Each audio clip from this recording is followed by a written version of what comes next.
Bagaimana hukumnya berdoa di kuburan setelah jenazah ditimbun?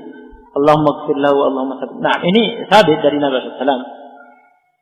Ketika setelah dikuburkan, Nabi mengatakan, "Na'am, ud'u ala sahibikum bis-sabat fa innahu yus'alul an." Doakan saudara kalian agar mendapatkan sabat, ya, kekokohan. Karena sekarang dia diuji dalam kubur. Nah, bisa doakan Allahumma sabbithu bil qawli tsabit.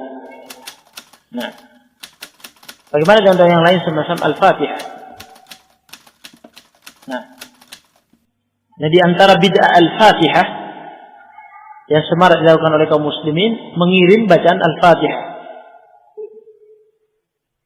Ini termasuk bid'ah Al-Fatihah. Nah, mengirim bacaan Al-Fatihah. Nah, ini termasuk bid'ah yang semarak ya terkait surat Al-Fatihah. Nah,